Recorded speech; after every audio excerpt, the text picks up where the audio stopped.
Hermanos, nos volvemos a encontrar aquí para el repaso de la lección de la escuela sabática. Y en esta oportunidad es la lección número 3. Y usaremos una estrategia didáctica llamada mapa cognitivo de telaraña, que es lo que tenemos aquí. El tema a tratar es el hijo prometido. Dios, cuando nuestros primeros padres pecaron, le dijo a nuestros padres que la simiente de ellos heriría al enemigo en la cabeza. Así que ellos anhelaban que llegara un hijo que sería el libertador. Por eso era el hijo prometido. Con Abraham Dios le dice, en ti serán, en la simiente tuya, serán benditas todas las naciones de la tierra. Ahí seguía viendo ese hijo de la promesa. Y Dios le dice a David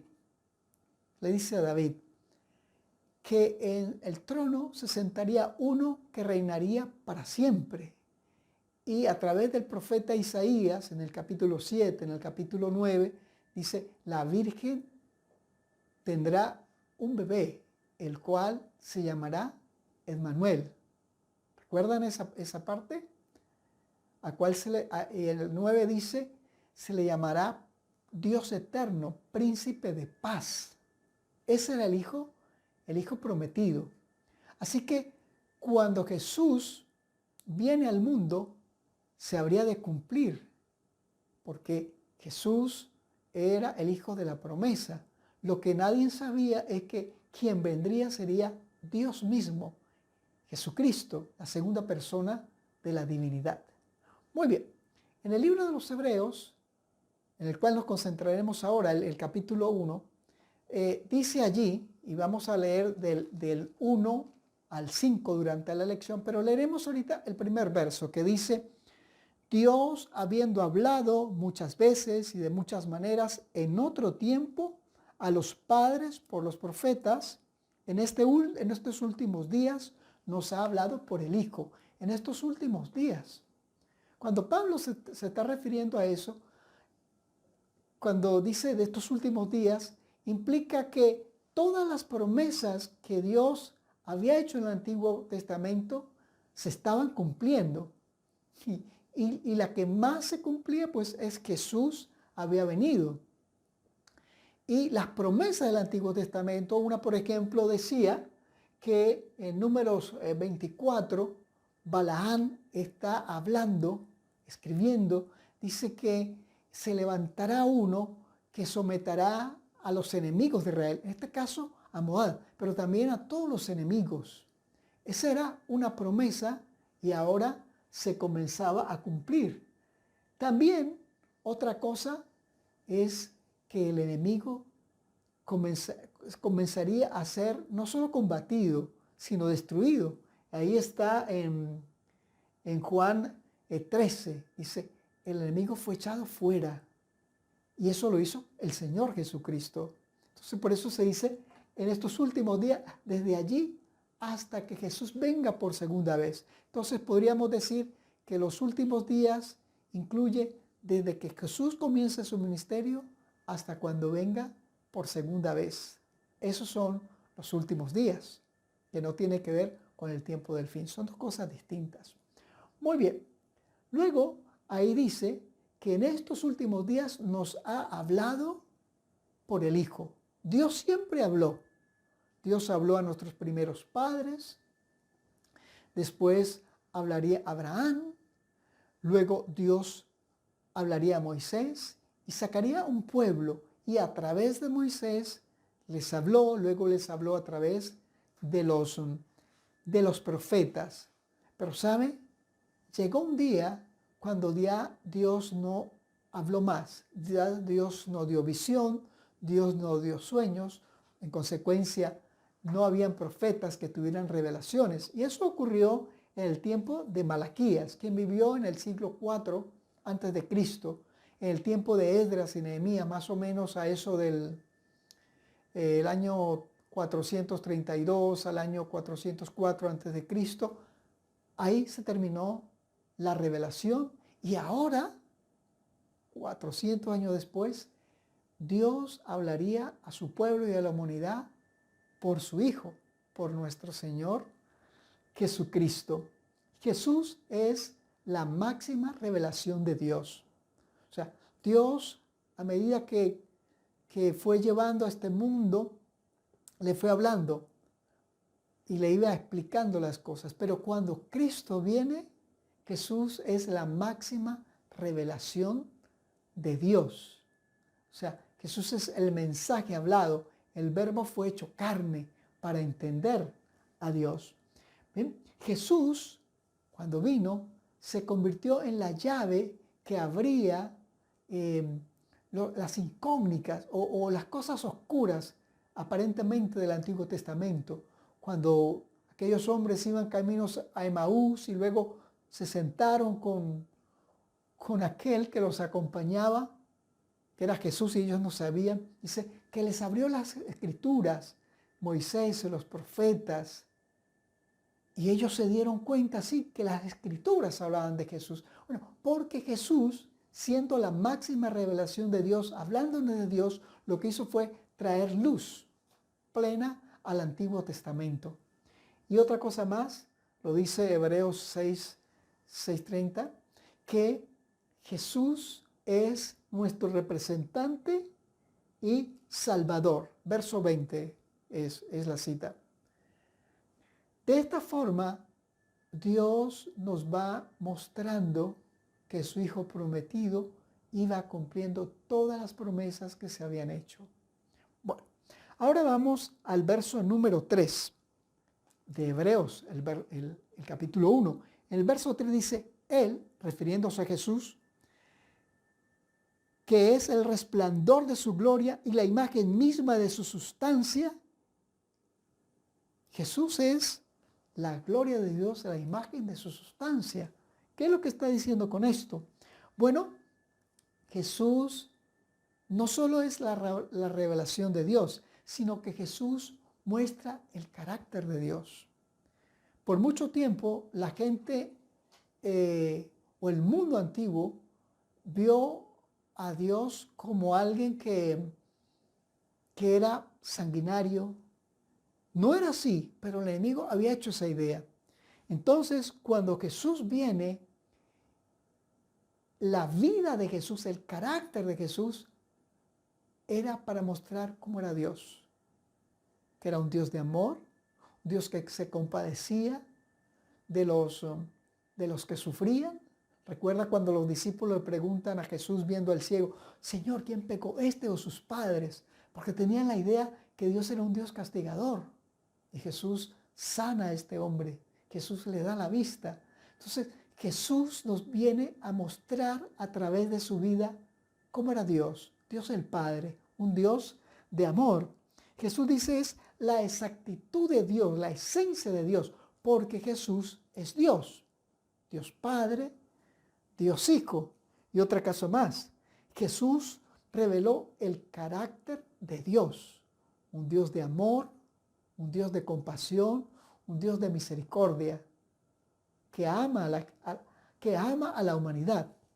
Por eso en Juan 14:9, recuerdan, dice, Jesús dijo, el que me ha visto a mí, ha visto al Padre. Esa es una gran verdad. Como Jesús es, así es el Padre.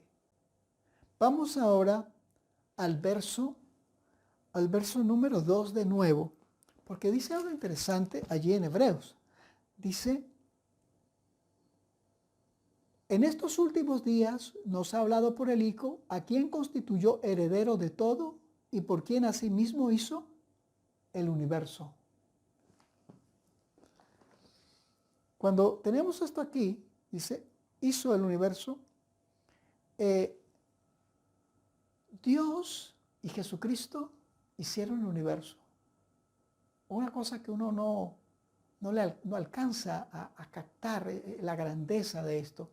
Pero lo interesante es que Jesús es también creador. Jesús no es un ayudante, Jesús es creador junto con Dios, porque Jesús es Dios. Y cuando creó el universo, lo hicieron con el propósito de que se expresara el amor de Dios.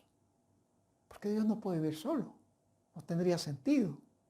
Entonces, cuando dice que Jesús es el creador de los cielos y la tierra, nos da una gran seguridad. No somos fruto del azar.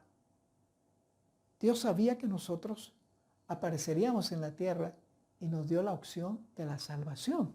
Pero hay lo más, el Padre y Cristo son creadores, son los dos. Por eso en Hebreos, cuando leemos los versos siguientes, que ahorita los vamos a ver, dice que Él creó los cielos y la tierra. Y Él se refiere a Jesús. O sea, el Padre y Jesús lo hicieron. En Hechos 17:23 dice, hablando de Jesús, en Él vivimos, nos movemos y somos. ¿Qué implica esto? Implica que el Señor lo sostiene todo porque lo creó todo. Y esto es muy importante por muchas cosas, pero hay una que podemos destacar. Y es que los seres humanos debemos reverencia a Dios, debemos lealtad a Dios, debemos fidelidad a Él, porque es nuestro creador. No somos libres para decir yo hago lo que yo quiera. Lo puedo hacer, pero estoy diciendo que no estoy reconociendo que Dios es mi creador y que en consecuencia le debo a Él fidelidad. Pero el Señor nos muestra que Él nos ha hablado por el Hijo para que le conozcamos, para que descubramos que es un Dios de amor. Y entonces no solo le adoremos porque es el creador, sino porque es un Dios, el Dios que nos ama y que envió a su Hijo para que tú y yo tuviésemos oportunidad de salvación. No existíamos en ninguna parte, pero un día aparecimos.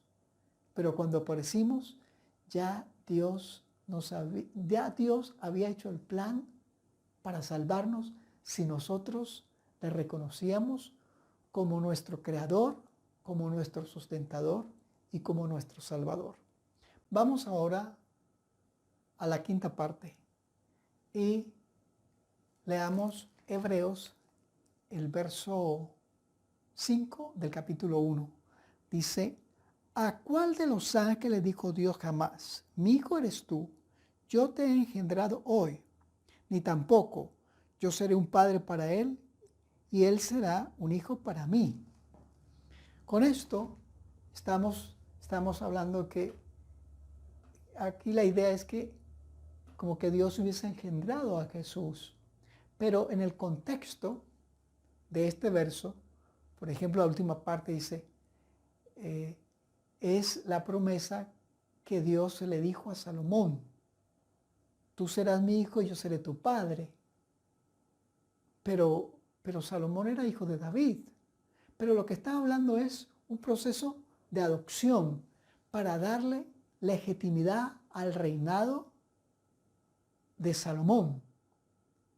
Y la idea aquí es que Dios, hablando de la encarnación de Jesús, lo adoptaría para ser el legítimo rey del mundo, pero también del universo.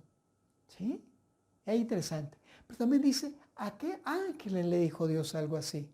Y la razón es que en Colosas habían hermanos que estaban adorando a los ángeles. Así que la idea aquí es también aclarar eso, de que no se podría hacer una cosa así.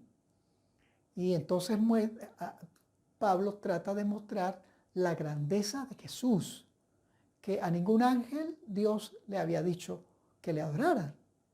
Y tampoco a ninguna persona Dios le había dicho, tú eres mi hijo y yo soy tu padre.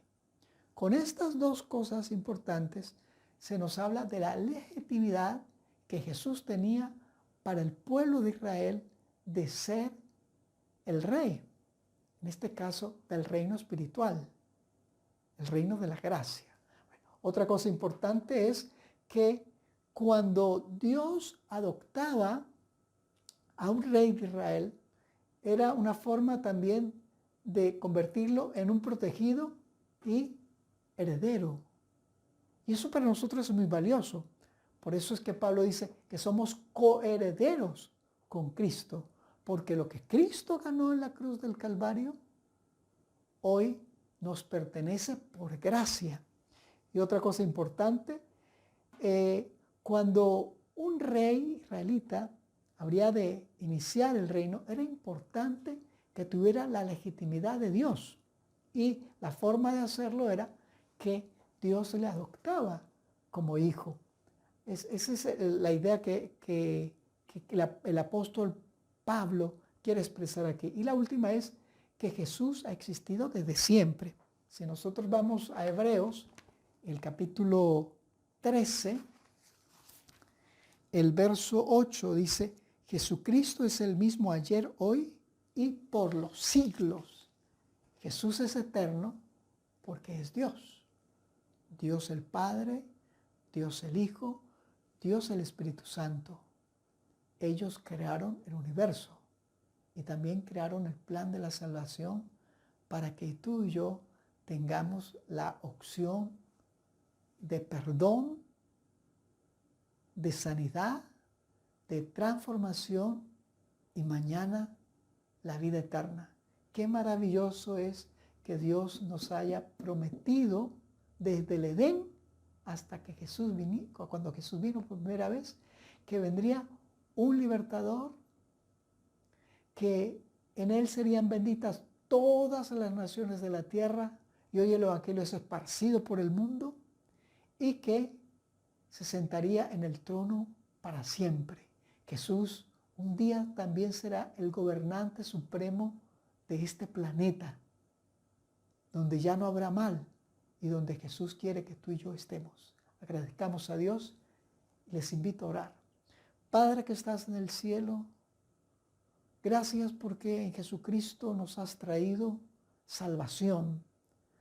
Salvación, vida eterna, Señor, y el gozo de que saber que este planeta que parece en derrumbarse, tú, oh Dios, has prometido que harás un cielo nuevo y una tierra nueva, porque en Jesucristo nos has prometido todas estas cosas. Gracias, querido Padre Celestial, lo agradecemos en el nombre de Jesús. Amén.